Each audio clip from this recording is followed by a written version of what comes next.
घुटना, कंधा या कमर, चाहे जैसा हो दर्द, डॉक्टर ऑर्थो आपको देता है दर्द से पूरी आजादी, एक भरपूर जिंदगी।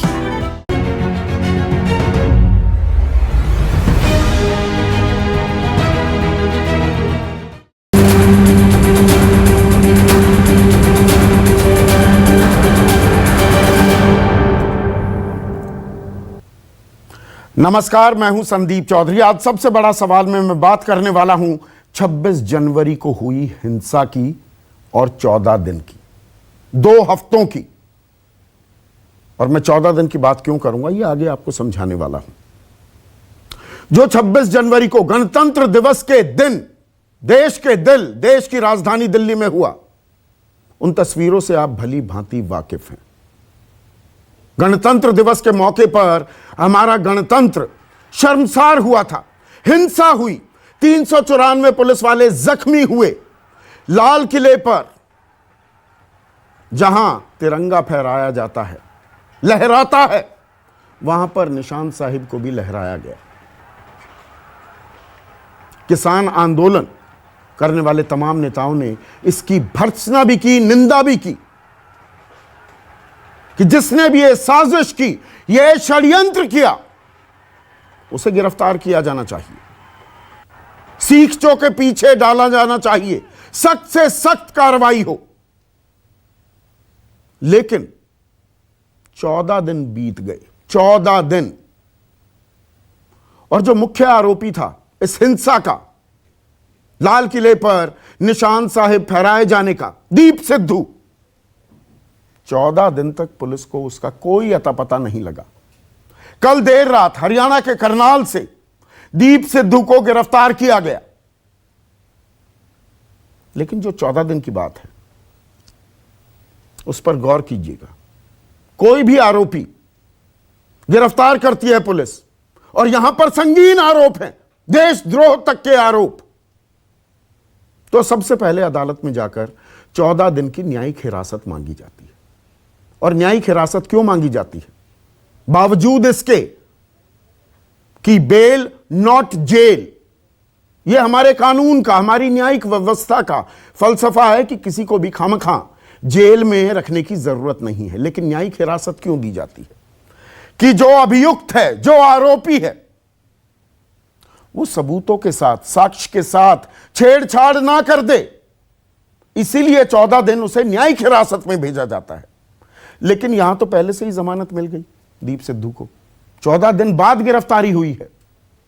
तो इन 14 दिनों में पहले वो लाल किले से भागा, वहां पर उसकी तस्वीरें थी, मोटरसाइकिल भर भागा, उसके बाद लगातार फेसबुक लाइव करता रहा।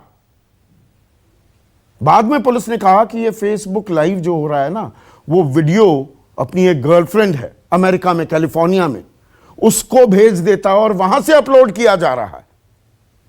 तो कानून को, और यह बात मैं लगातार कहता आया हूं पिछले 14 दिनों में, वो ठेंगा दिखाता रहा, लेकिन हम उसका कुछ नहीं कर पाए।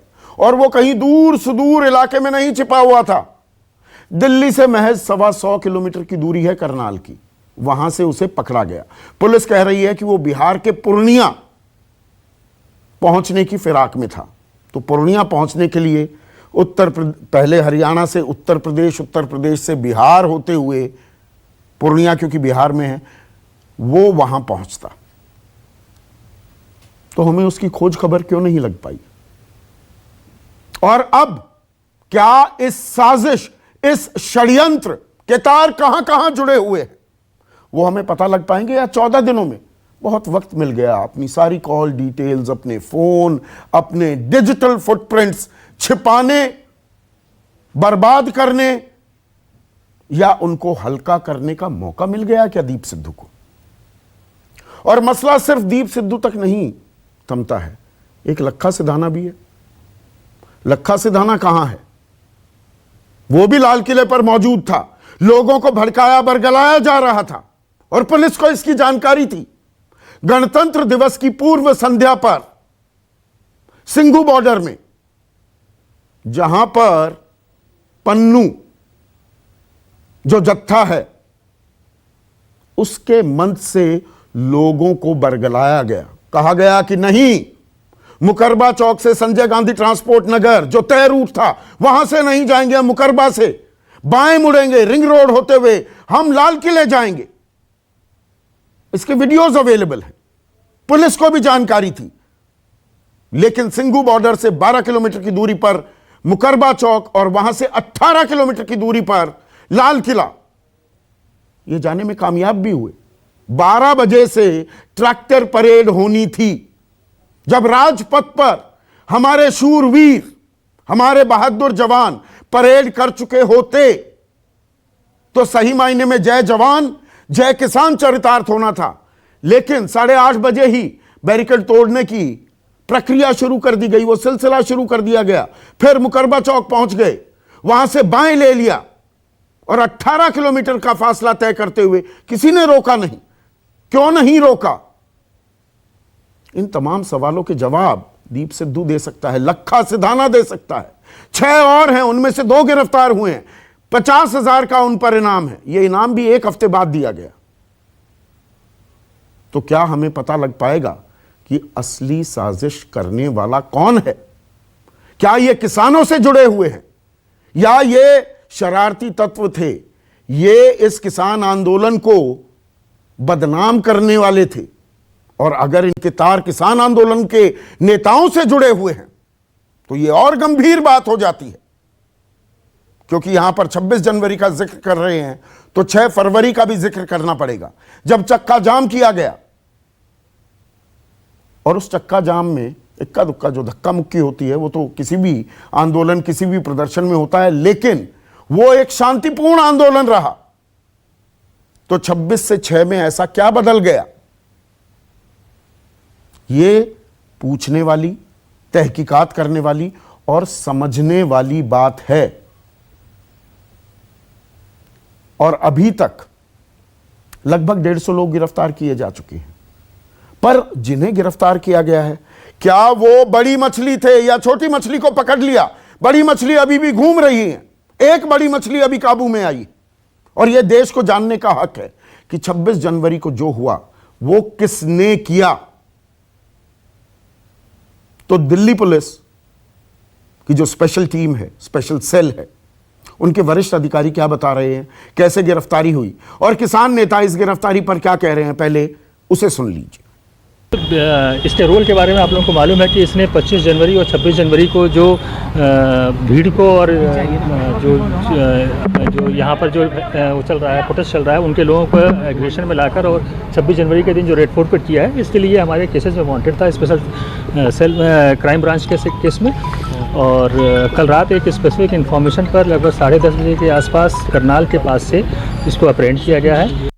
दीप सिद्धू की गिरफ्तारी हुई है सर? हाँ तो ठीक है, उसको मुकदमा होगा भाई, गिरफ्तारी हुई। सिद्धू की गिरफ्तारी हुई है सर?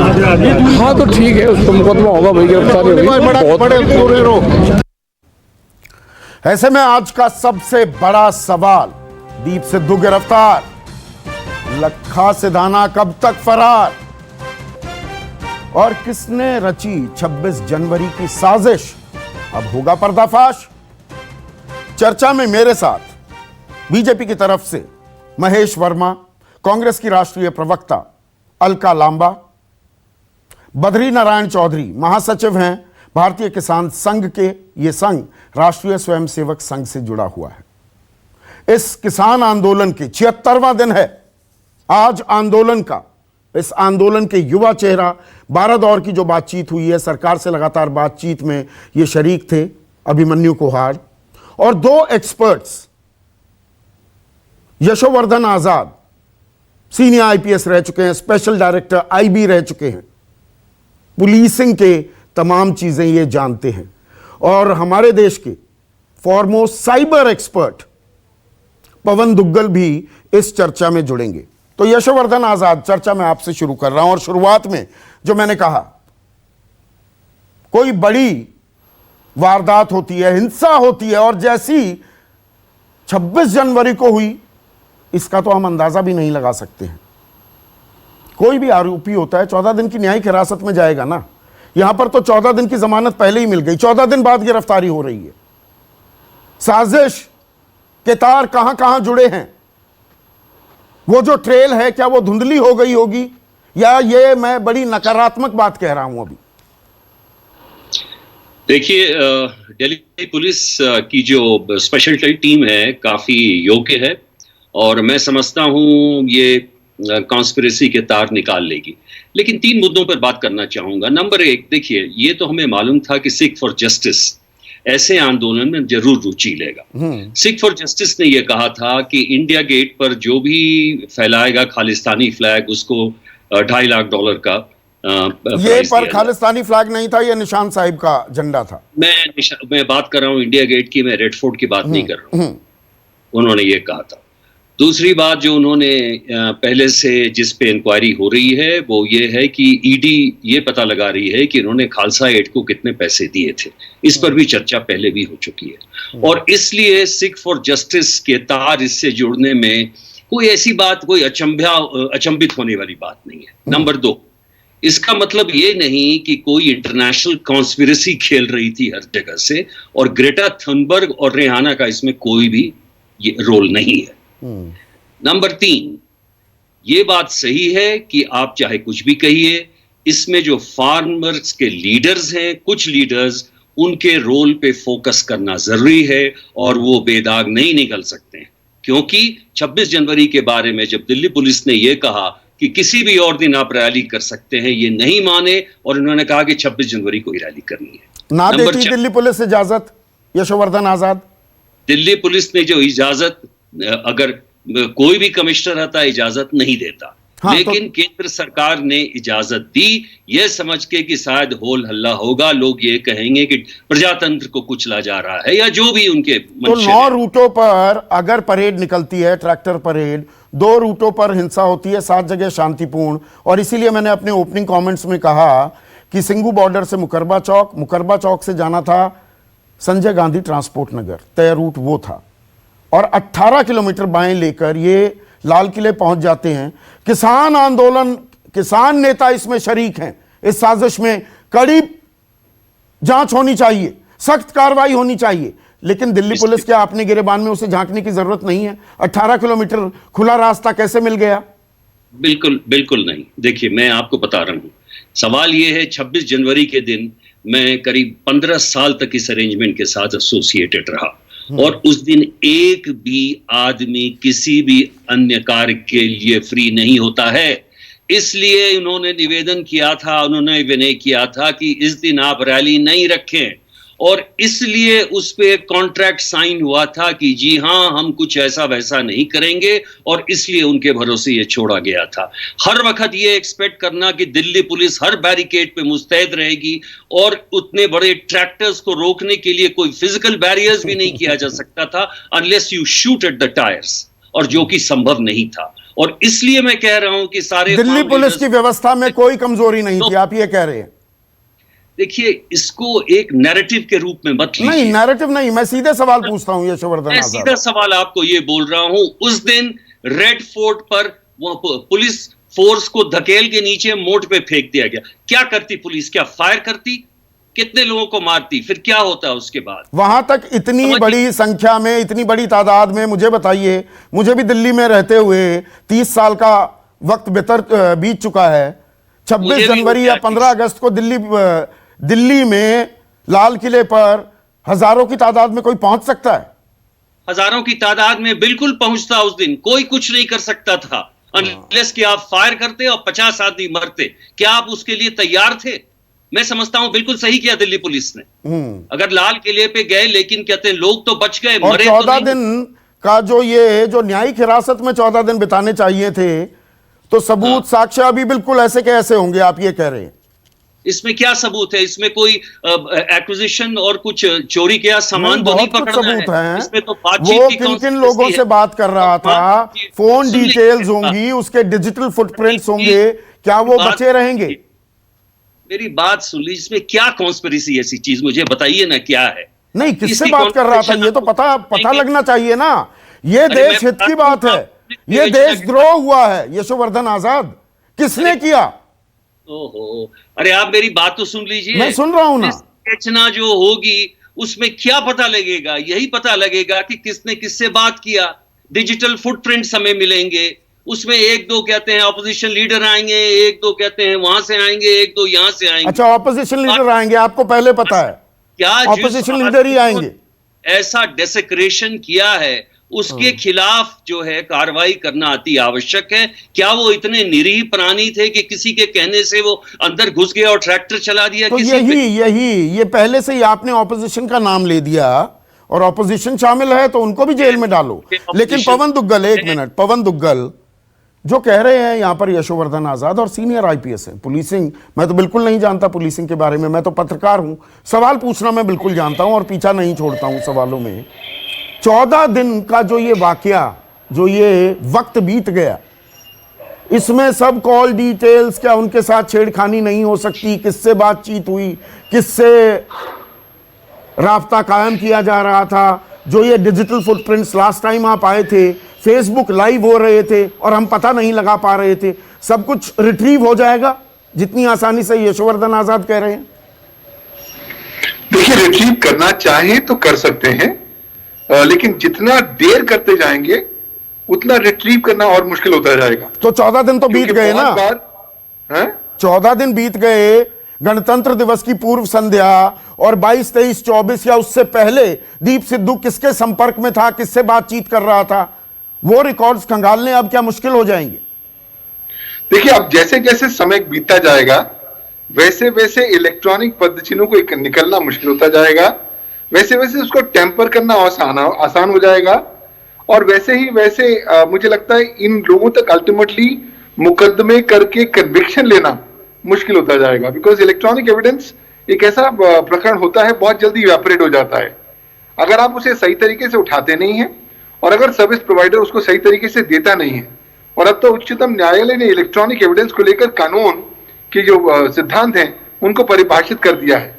तो क्या है वो कानून? थोड़ा आसान भाषा में बताइए, आम दर्शक को समझाइए, मतलब कैसे पकड़ा जा सकता है, डिजिटल फुटप्रिंट्स कैसे रिट्रीव हो सकते हैं, हमारा कानून क्या है, ये जरूरी है। देखिए, डिजिटल फुटप्रिंट्स अगर रिट्रीव करने होते हैं तो जितनी जल्दी किया जाए उतना अच्छा होता है। अगर आप 5-6 दिन भी कर लेते हैं तो हो सकता है डिजिटल फुटप्रिंट्स आपको पूरी तरीके से ना मिले।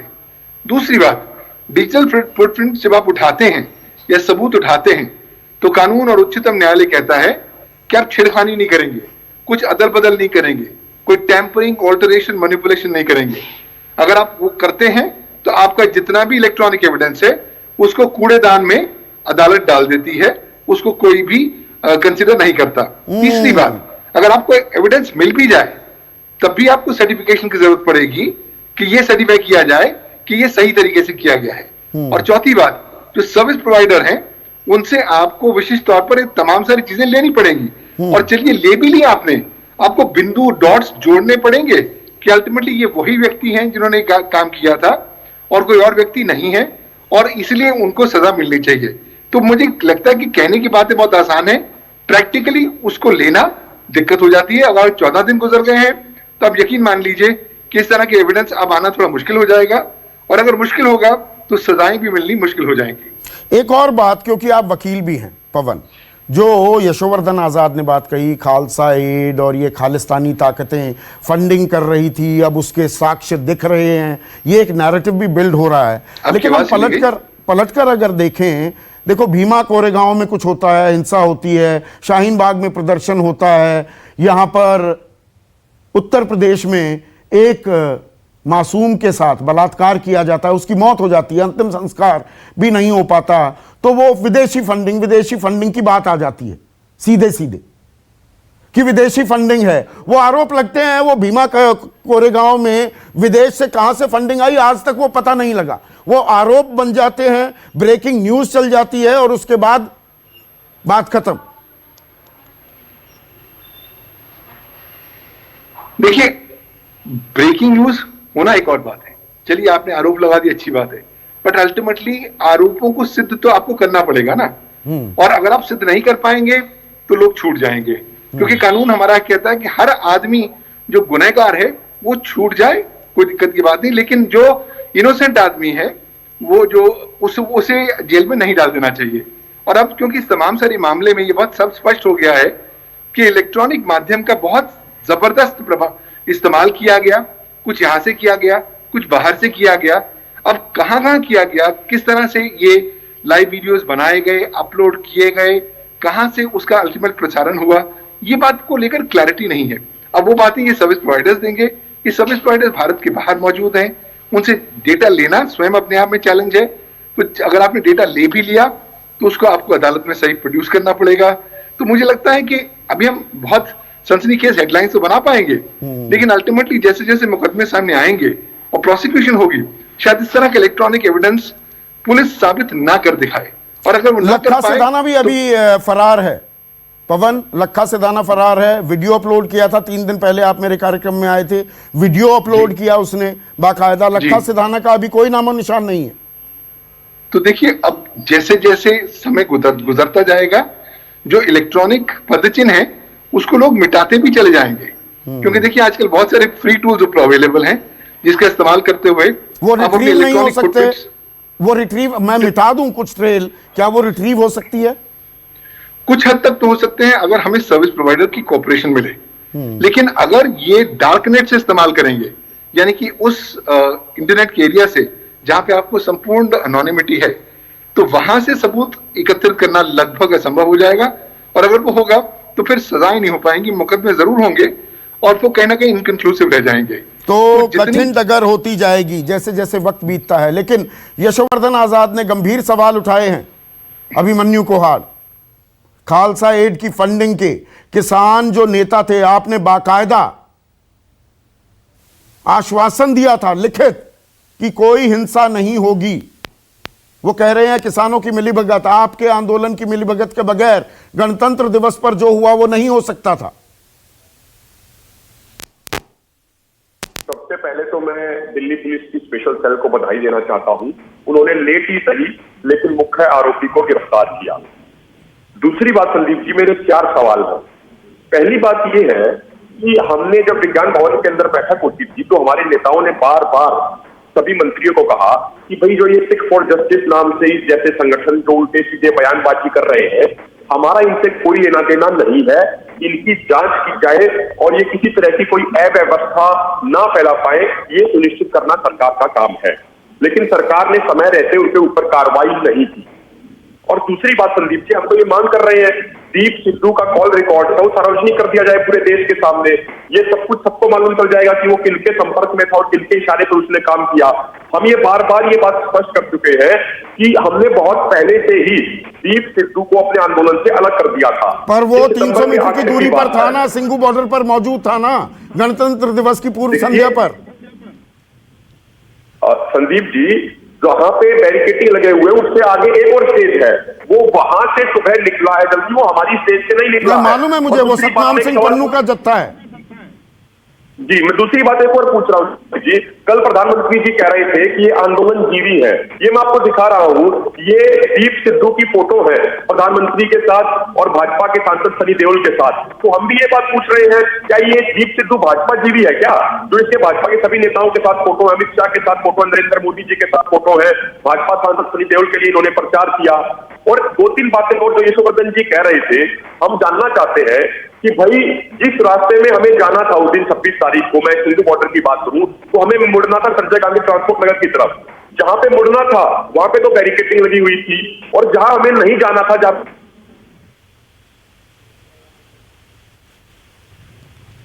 आपके ऑडियो में दिक्कत आ गई है अभिमन्यु, मैं ऑडियो ठीक कराता हूं, लेकिन आप पलटवार कर रहे हैं। महेश वर्मा, आंदोलन जीवी अगर किसानों को बताया जा रहा है, यहां पर अभिमन्यु कोहाड़ पूछ रहे हैं कि भाजपा जीवी है क्या? भाजपा जीवी है दीप सिद्धू? वो तो कुछ भी कह सकते हैं। अच्छा, कहने के लिए किसी आदमी के ऊपर हम किसी की जुबान पे लगाम नहीं लगा सकते। सवाल है कि जो देशद्रोही हो, जो देश के अस्मिता पर जिन्होंने आंच डाली हो, जिन्होंने लाल किले के प्राचीर पे जाके उस हमारे राष्ट्रीय पर्व का किया हुआ, ऐसे के साथ भाजपा खड़ी होगी। इससे बड़ा लानत और मलानत उस आदमी को हम क्या दे सकते हैं? भाजपा सरकार या दिल्ली पुलिस या कोई भी, अभी तक तो यही हो रहा था कि दिल्ली पुलिस गिरफ्तार न करके कहीं दीप सिद्धू का जो मिशन है बीजेपी से उसको नहीं, 14 दिन के बाद गिरफ्तारी, ये गिरफ्तारी अपने आप में बेमानी है क्या? पवन दुग्गल ने एक पक्ष दिया, एक पक्ष यशोवर्धन आजाद ने दिया। महेश, जी मतलब 14 दिन बाद गिरफ्तारी, वो ट्रेल वो धुंधली तो नहीं हो गई। एक पक्ष दिया है पवन दुग्गल ने, वो कह रहे हैं मुश्किल हो जाएगा डेटा रिट्रीव करना। यशोवर्धन आजाद कह रहे हैं हमारी दिल्ली पुलिस का स्पेशल सेल काबिल है, वो सब ढूंढ निकालेगा। यह हकीकत बीच में झूलेगी पवन कहीं। दुग्गल जी का जो एक वो वकील आदमी है और चीजों को समझते हैं, इतना जल्दीबाजी में कोई चीज कहना और इस तरह से कोई चीज को कह के और उसको जो है मतलब उसकी सारी संभावनाओं को अभी से खत्म कर देना, मैं समझता हूं कि हमारे जो जुडिशियल प्रोसेस है उसके ऊपर सवाल खड़ा करने वाली बात है। अब सवाल ये है कि 14 दिन के बाद अभी जुडिशियल प्रोसेस नहीं आया है, ये पुलिसिंग की बात हो रही है, ये पुलिसिंग की बात हो रही है। महेश वर्मा, आप जुडिशरी को अभी बीच में मत लाइए। जुडिशरी के सामने जो सबूत पेश किए जाएंगे, आपको पता है ना, पुरानी कहावत है, कानून अंधा होता है, कानून के सामने जो पेश किया जाएगा उसी हिसाब से इंसाफ होता है। अपर्याप्त साक्ष्य होंगे तो कानून पूरा इंसाफ नहीं दे पाएगा, आप जानते हैं ना ये बात। नहीं, मैं कुछ और कहना चाह रहा हूँ। मैं ये कह रहा हूँ कि एफआईआर होने के बाद न्यायिक प्रक्रिया जो है, जो सीआरपीसी है, उसी को ही अख्तियार किया जाता है, जो मुझे जानकारी है। उसके तहत जो पुलिस को करना है वो प्रूफ करेगी और जो खुलासा होगा वो आश्चर्यचकित करने वाला होगा। और ये जो किसान आंदोलन के पीछे है, जो मंशा थी, मंसूबे थे, इस देश को मालूम चलेगा। अच्छा, आपके पास कोई इनसाइड इन्फॉर्मेशन है क्या महेश वर्मा? आपकी भी जो आकुलता है उसको भी कहीं शांति मिलेगी। अच्छा, इनसाइड इन्फॉर्मेशन है आपके पास कि ऐसे में उससे पहले किसी चीज को ऐसा वातावरण तैयार कर दिया जाए कि ऐसे लोगों का नाम आने के बाद उस राष्ट्रीय अपमान के बदले में ये कह दिया जाए कि बीजेपी इन लोगों को फंसा रही है जबरन। अब तो मुझे लग रहा है कि अब एक नया नैरेटिव सेट किया जाएगा कि आज दीप सिद्धू जो अरेस्ट हुआ है वो किन किन घरों में शेल्टर लिया है, कौन कौन लोग थे उसको शेल्टर देने वाले, वो कहां से कहां गया, वो लाल किले से पहले वो कहां था, और उसके जब ये प्राचीर पर जब ये हुआ तो कांग्रेस उत्तराखंड ने किस तरह से इनकलाब का नारा लगाया, राकेश टिकैत जी का जो बयान था वो कितना हास्यास्पद था कि अनजाने में उसने ऐसा कर दिया। तो ये सारी चीजों को कनेक्ट करना आपस में, बिल्कुल कनेक्ट करना पुलिस का काम है और पुलिस को करना चाहिए। पर एक मिनट महेश वर्मा, धारा प्रवानी, अरे महेश क्या होंगे, इस आंदोलन का मंशा क्या था? अब रही बात कि हमारे महेश आप तक आवाज जा रही है क्या? वो बोल रहे थे, उनको लेकर ये मैं जरूर कहूंगा कि साहब आपको सब चीज दिखता था, आप इस देश के नागरिक है, किसान से महेश तक आवाज जा रही है क्या? किसान संविधान पे पूरा भरोसा है, सुप्रीम कोर्ट जो कहता है उसको भी कहीं ना कहीं आप लोगों को मानना चाहिए था, समझना चाहिए था। आप लोग, आपके नेता लोग जिस दिन टिकैत जी अड़े हुए थे इस चीज पे, हम तक महेश आपको आवाज जा रही है कि आपने ठान ली है कि पूरा का पूरा एक बयान आप जारी करेंगे और दूसरे की सुनेंगे नहीं? सुन रहे हैं ना आप मेरी बात? आपके पास कोई इनसाइड इंफॉर्मेशन है क्या? आपने कहा चौंकाने वाली अभी खुलासे होने वाले हैं, आपके पास कोई इनसाइड इंफॉर्मेशन है? साझा कर दीजिए मेरे साथ। निश्चित रूप से वो जो किसके कहने से ये सब किया, क्यों किया, क्या कारण था उसका इस तरह से करने के पीछे? आप हमारे ऊपर दोषारोपण कर रहे हैं। नहीं, किसने किया? प्रधानमंत्री के साथ उसका फोटो, सनी देओल के साथ उसका फोटो, आप हमारे ऊपर चश्मा कर रहे हैं, हमारे ऊपर आरोप लगा रहे हैं। नहीं, मैंने आरोप नहीं। अभिमन्यु कोहाड़ एक तस्वीर दिखा रहे हैं, द्रोहियों के साथ कौन है? आप कहिए तस्वीर गलत है तो बात खत्म। देश के जज्बे के साथ कौन है? अभिमन्यु कोहाड़, आप देश का अपमान कर रहे हैं, आप देश के जज्बे के साथ नहीं है। देखिए, देश का अन्नदाता वो सबसे बड़ा देशभक्त है। हमारे ही परिवार के वो लोग हैं जो आज बॉर्डरों पे तैनात हैं। तो ये राजनीतिक लोग हमें देशभक्ति ना दिखाएं। और हमने तो पहले दिन से ये कहा कि जिस भी व्यक्ति ने राष्ट्रीय ध्वज का अपमान किया उसके ऊपर कड़ी से कड़ी कार्रवाई होनी चाहिए। तो मैं बात पहले कह रहा था संदीप जी, कई सवाल भी खड़े होते हैं। ये अभी बॉर्डरों पे लगाई गई, यदि ये उस दिन लाल किले के आसपास लगाई गई होती तो लाल किले में कोई भी प्रवेश नहीं कर पाता। लाल किले के लिए भारी भरकम गेट है, वो किस तरीके से खोल दिए गए। चंद मुट्ठी पर लोग लाल किले पर चढ़ने में कैसे सफल हो गए, किस तरीके से नहीं। अब आप हर चीज का बाल की खाल निकाल रहे हैं। आपने शांतिपूर्ण ट्रैक्टर परेड निकालने का वादा किया था, आश्वासन दिया था, आपने उसे तोड़ा। 8:30 बजे बैरिकेड्स तोड़े गए कि नहीं तोड़े गए? अगर पूर्व संध्या पर वहां पर सतनाम सिंह पन्नू के मंच पर लोगों को बहकाया बरगलाया जा रहा है, आपको जानकारी देनी चाहिए थी पुलिस को। आप अपनी ट्रैक्टर पर रेड रोक देते। आपने चक्का जाम रोका ना उत्तर प्रदेश और उत्तराखंड में। संदीप जी, आपको इस बात को निश्चित तौर पर जानकारी होगी कि 25 तारीख की रात को कुछ शरारती तत्वों ने हमारे देश को भी कैप्चर करने का प्रयास किया, लेकिन समय रहते हमने उनको वहां से भगा के उनको वहां से हटा दिया। तो पुलिस के पास भी तो अपनी सेल है, इंटेलिजेंस यूनिट है, उनको इस बात की जानकारी होनी चाहिए थी। और ये बात तो सच्चाई है कि ये तो हमसे आगे वाला मंच लगा हुआ वो हमसे पूरे तरीके से अलग है और हम कोई बातचीत हाल नहीं निकाल रहे हैं। हम तो सीधी ये बात कह रहे हैं कि संयुक्त किसान मोर्चा के साथ जो ट्रैक्टर है वो 10 बजे के बाद भी वहां से निकले हैं और हमारे ट्रैक्टर ने कोई भी बैरिकेड नहीं। इन सब बातों की कुंजी, अभी भी आपका ऑडियो ठीक नहीं है अभिमन्यु, एक सेकंड। अलका लांबा, यहां पर यशोवर्धन आजाद ने आरोप लगाया कि अभी विपक्ष की भी पोल खुलेगी, आपकी पोल खुलेगी।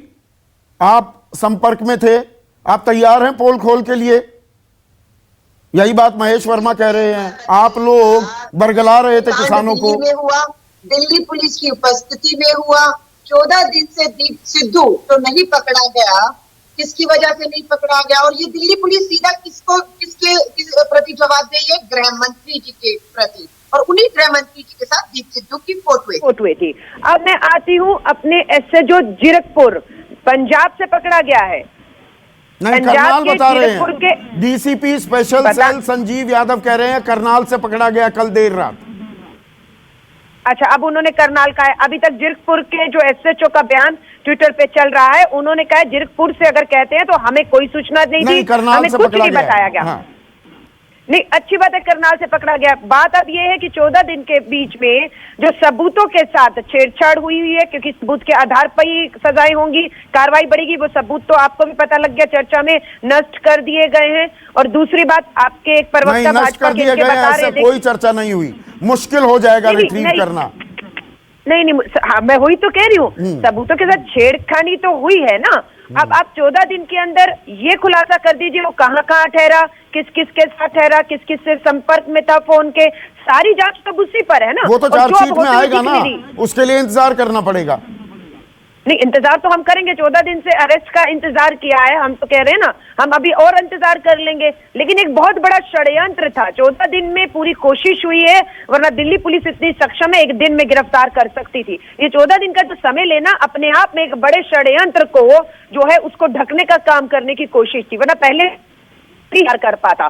दिल्ली की इतनी जो है 26 जनवरी को जो सीमाएं मुस्तैदी से सील की हुई थी कि एक परिंदा भी अंदर बाहर पर नहीं मार सकता था। ये नहीं, यशोवर्धन आजाद कह रहे हैं वैसे ही ओवरवर्क थी पुलिस, राजपथ पर परेड हो रही है, वहां पर पुलिस का अमला लगा हुआ है, पुलिस कितनी बैरिकेडिंग लगा दे। लाल किला कैसे छोड़ देंगे आप खुले में? आप कुछ भी खुला छोड़ सकते हैं, दिल्ली के कोनों में आप कुछ भी करिए, लेकिन लाल किला खुला कैसे छोड़ देंगे आप?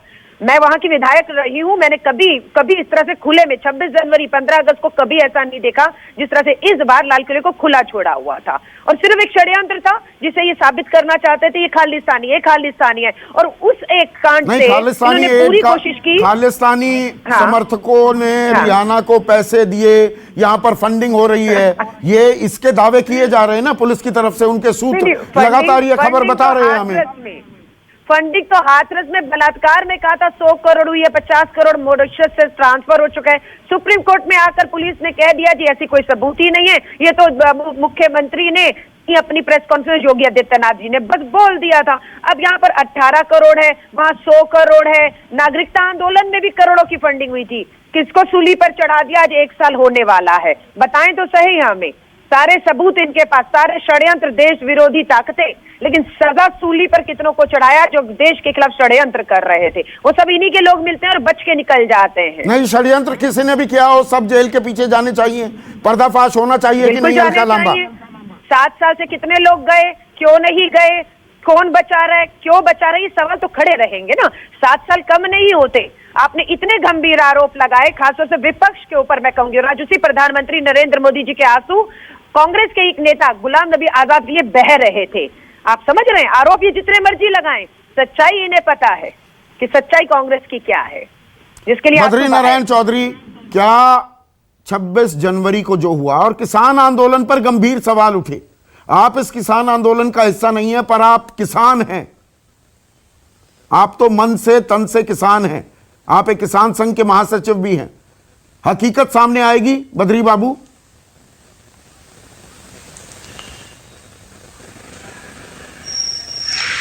हकीकत तो आएगी, और हकीकत मेरे ख्याल से आश्चर्यचकित आएगी, क्योंकि अभी सरकार ने घोषणा कर दी कि हम एमएसपी के ऊपर और इसमें आमूल चूल परिवर्तन करने के लिए विचार कर रहे हैं।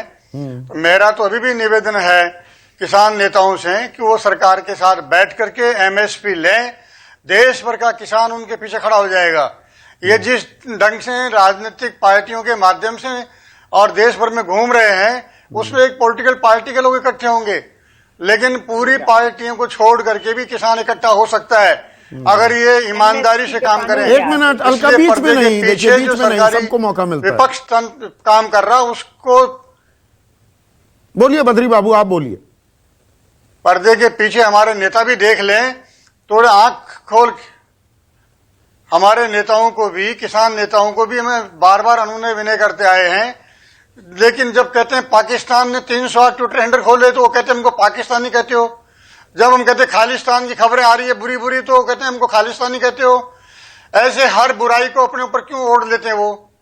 और अब जब आगे पोल खुलेगी तो उसके बाद जनता उनसे पूछेगी, भाई आंदोलन तो हम करते ही रहते हैं, लेकिन हमको 2 दिन 3 दिन बैठने में प्रश्न आ जाता है, तुम ये 2024 तक आंदोलन खींचने की बात कर रहे हो, इतना फंड कहां से ला रहे हो? जनता पूछेगी उनको। इसलिए उनको नहीं चाहिए कि इस प्रकार के रास्ते पर जाएं, अभी भी किसान हित के लिए काम करें, बैठकर एमएसपी लेने की बात करें। बताइए, बिना इसके एक मिनट बद्री बाबू, आपने कहा बद्री बाबू आपने कहा 76 दिन आंदोलन चल गया, अरे 3 दिन के आंदोलन में पसीने छूट जाते हैं। तो राम मंदिर का आंदोलन इतने सालों तक चला, या चौधरी चरण सिंह 30 लाख किसानों के साथ बैठ जाते थे, या महीनों महेंद्र सिंह टिकैत ने बोट क्लब पर धरना भी दिया था, या मैं आज़ाद भारत नहीं गुलाम भारत के इतिहास में चला जाऊं, महात्मा गांधी लंबे लंबे non cooperation movement, civil disobedience movement, Sardar Patel Kheda Satyagraha, Bardoli Satyagraha करते थे। वो इतने दिनों तक, इतने महीनों तक कैसे बैठ जाते थे किसान उस वक्त? फिर तो उनसे भी सवाल पूछे जाने चाहिए। आप दूर मत जाओ। हाँ, आप दूर मत जाइए। आप केवल महेंद्र सिंह जी टिकैत के साथ ही आज मौजूद हैं। वो भी जानते हैं कि 48 घंटे तक दिल्ली में खाना नहीं मिला था।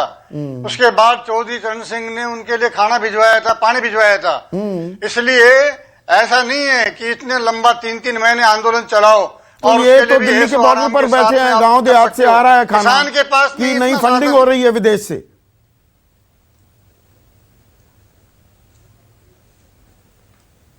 बद्री बाबू जारी रखिए। देश की फंडिंग हमारा ये किसान क्या जानता है, लेकिन वो प्रश्न तो खड़ा कर सकता है कि देश विदेश से फंडिंग है या कहां से विदेशी फंडिंग के इतने सूत्र आ रहे हैं, वो भी सामने आ जाएंगे संदीप जी। ठीक है, आने चाहिए। अगर विदेश से फंडिंग हो रही है, बाहर की ताकतें देश को कमजोर कर रही हैं, उनका खुलासा होना चाहिए, आना चाहिए, बिल्कुल होना चाहिए। मैं आपसे पूरी तरह से इत्तेफाक रखता हूं। लेकिन यशोवर्धन आजाद, आपका इतना लंबा तजुर्बा है सर, 70 के दशक से, और आप तो राजनीतिक परिवार से आते हैं, आपके पिता बिहार के मुख्यमंत्री थे।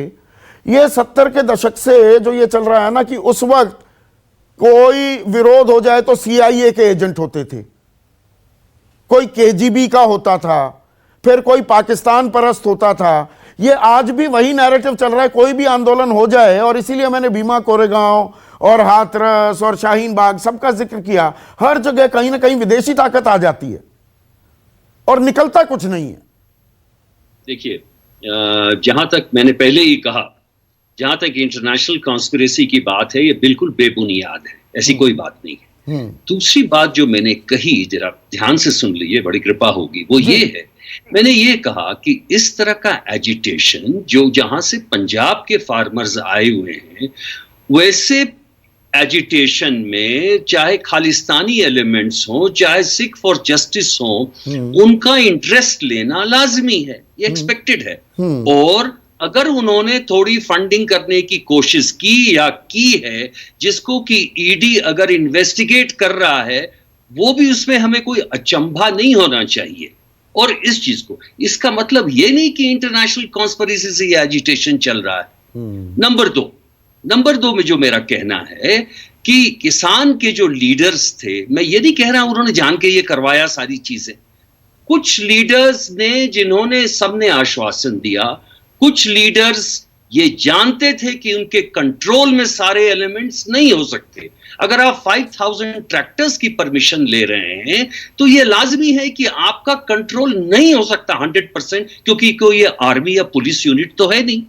और इसलिए ये आवश्यक है कि जबकि आपने जबरदस्ती 26 को ही रैली करने का प्रण किया तो आप पे जिम्मेवारी जानी चाहिए। बिल्कुल जिम्मेवारी जानी चाहिए, मैं ये बात मानता हूं, पर एक सेकंड यशो सर एक मिनट सुनिए ना मुझे। पर ये बताइए, देखिए हमने दीप सिद्धू की बात की, लखा सिधाना, अभी तक छोटी मछली पर ही हाथ डाला गया है, 150 लोग गिरफ्तार हुए, और पूरी अगर जांच करनी है, मुकम्मल जांच करनी है, किसान नेताओं पर भी गंभीर आरोप लगे, उन पर भी एफआईआर हुई है, पर 14 दिन बीत गए, तफ्तीश का, जानकारी इकट्ठा करने का, सबूत हासिल करने की प्रक्रिया शुरू होती नहीं दिख रही है। नहीं, देखिए ऐसी बात नहीं है, इतना आसान नहीं है कॉन्स्पिरेसी प्रूव करना, और खासकर ऐसे केस में जहां पर कि कोई फिजिकल ऐसी चीज आप नहीं निकाल रहे हैं, ये सारी डिजिटल बातें होंगी, किसने किससे बात किया। तो काइट फ्लाइंग बहुत ज्यादा हो रही है ना, वहां पर परेशानियां ना, नैरेटिव्स हो रहे हैं, अलग अलग नैरेटिव हैं, कोई कुछ कह रहा है, कोई कुछ कह रहा है, और आम दर्शक वो कंफ्यूज हो जाता है। हमारे देश में यही चीज है, पुलिस इन्वेस्टिगेट करती है, उसके पहले ही इन्वेस्टिगेशन रिजल्ट मीडिया पे आ जाता है। पुलिस काम कर रही है, उन्हें काम करने दिया जाए, जिसका भी नाम और कॉन्स्पिरेसी निकाल के भी आप क्या कर लेंगे, जो डैमेज था वो डैमेज हो चुका है। कम से कम वो लोग जो इन्वॉल्व थे राइट्स में, उनको तो पकड़ के कड़ी सजा देनी चाहिए। और बिल्कुल, बिल्कुल, मैं इस चीज को थोड़ा और आगे बढ़ा लूं। I am left with 3 minutes, एक सेकेंड। अभिमन्यु कोहाड़, आप पर, आपके नेताओं पर गंभीर आरोप लगे हैं, लंबी फेहरिस्त है, तमाम जो 40 नेता हैं उनमें से सब पर ही कोई ना कोई धारा लगी, आपसे पूछताछ शुरू हुई है? देखिए, अभी हमसे कोई पूछताछ नहीं हुई है। एक नोटिस दिया गया है, जो हमारा ऑफिस है सिंधु बॉर्डर पे, वहां पे नोटिस चिपका दिया गया है। संदीप जी, मैं एक बड़ी सिंपल बात आपको कहना चाहता हूँ, मैं बड़ी जिम्मेदारी के साथ भी कहता हूँ कि जो किसान सिंधु बॉर्डर, टिकरी बॉर्डर या अन्य बॉर्डरों पर बैठे हैं, इनमें 99.99% किसानों को लाल किले का रास्ता नहीं मालूम है। यदि आप इनसे कह रही है कि आप यहाँ से लाल किले चले जाइए भाई हो, ये नहीं जा पाएंगे। और किसान बहुत बेभक्त है, किसान अपने देश का या राष्ट्रीय ध्वज का अपमान नहीं कर सकता है। पर हुआ है ना, वो हमारे ही परिवार के लोग हैं। संदीप जी, मैं कह रहा हूँ जो हुआ है, हमने पहले भी ये कहा कि जो उस दिन हुआ उसकी नैतिक जिम्मेदारी ली हमने, और ये कहा कि भाई हमारा डायरेक्टली कोई कसूर नहीं है, लेकिन उसके बावजूद नहीं, नैतिक जिम्मेदारी से काम नहीं चलता है। एक minute Mahesh Verma please be precise, 40 second सिर्फ मैं आपको दे पाऊंगा। नैतिक जिम्मेदारी से काम नहीं चलता, जो जिम्मेदार है उसके खिलाफ सख्त कार्रवाई होनी चाहिए, वो कार्रवाई नहीं शुरू होती दिख रही है। किसान नेताओं पर भी एफआईआर हुई है, उनसे पूछताछ नहीं शुरू हुई। लखा सिधाना कहाँ है? वो अब भी फरार है। 14 दिन बाद पकड़ा जाता है दीप सिद्धू। हम कहते हैं हमारा गणतंत्र शर्मसार हुआ, पर ये क्या, ये तो बिल्कुल ही कछुए की चाल से जांच चल रही है। नहीं, ये कहना कि भाई कछुए की चाल से ये सब हो रहा है, या कुछ दिल्ली पुलिस बधाई के पात्र है कि जो उस दिन भी अपने संयम का और धैर्य का उसने पूरा ये दिया, जिसको आज ये अलका लंबा जी जैसे लोग ये कह रहे हैं कि दिल्ली पुलिस ने उस दिन रेड कारपेट बिछाया कि देश के प्राचीर से, लाल किला के प्राचीर से खालसा का झंडा जो है फहरा दिया जाए, और उत्तराखंड कांग्रेस के ट्विटर पे जो है इनकलाब के नारा लगवा दिया जाए। तो ये बात तो वैसे ही है कि अपनी राजनीति सीखने के लिए। और दूसरी बात यह है संदीप भाई, जो आपने अभी बात कही वो बड़ी इंपॉर्टेंट बात कही, इतने सारे आंदोलन हुए, क्या उस आंदोलन से इस आंदोलन की कोई तुलना हो सकती है? इससे पहले दिन खालिस्तान, पाकिस्तान, हिंदुस्तान मुर्दाबाद, प्रधानमंत्री को गालियां, देशद्रोहियों के रिहा करने की बात, इस चीज को, इसके ऊपर आखिर में उंगली क्यों उठ रही है कि राकेश टिकैत जी जो है इसका कोई विरोध नहीं करते? इनसे बातचीत क्यों कर रही है सरकार? नहीं, ये दोनों तरफ की बातें हैं। जो प्रतिनिधि है उसका विरोध नहीं करते। ठीक है महेश, अलका लांबा स्क्रीन पर, अलका लांबा महेश ने ये पहले भी आरोप लगाया था, उस पर रिस्पॉन्ड कीजिए। लाल किले पर वहां फहराया जा रहा है निशान साहिब और आपका उत्तराखंड कांग्रेस का ट्विटर हैंडल इंकलाब जिंदाबाद कहता है। आप इनको समर्थन दे रहे हैं। संदीप जी, अपनी सैकड़ों डिबेट को आप उठाइएगा। आपकी डिबेट बिल्कुल किसान के 3 कृषि कानूनों पर चल रही थी। सरकार ने एक षड्यंत्र रचा, सारी की सारी डिबेट हर चैनल हर मीडिया में सरकार ने भटका दिया है। और मुझे लगता है एक षड्यंत्र जो रखता था सरकार ने कि कृषि कानूनों से ध्यान हटाकर अब पूरे एक षड्यंत्र पे ध्यान लिया जाए। और अब हम देख रहे हैं अब डिबेट जो है कृषि कानूनों से हटकर यहाँ तक आ गई है, बल्कि प्रधानमंत्री जी ने अपने भाषण में कृषि के न्यूनतम समर्थन मूल्य कानून पर भी बात नहीं की। उसे भी ले आते तो ये मातम जश्न में बदलता था। तो ये षड्यंत्र कामयाब होते हुए दिख रहा है इनका, जिसका फायदा किसी को नहीं होगा, सवाए सत्ता में बैठे हुए लोगों को होगा। हम नैरेटिव में फंसने वालों में नहीं हैं, ये हमारे दर्शक जानते हैं। हम सीधी खरी बात करते हैं, मुद्दा जो अहम होता है वो उठाते हैं और मुद्दे की तह तक जाते हैं। और तीखे सवाल पूछने से हम कतई नहीं कतराते हैं और ना कतराएंगे। अभी के लिए इतना ही, नमस्कार। खास जड़ी बूटियों से बना पेट सफा आयुर्वेदिक क्यों आज ही ले आएं। पेट सफा पहली रात से ही असर दिखाता है और इसकी आदत भी नहीं पड़ती। पेट सफा हर रोग दफा।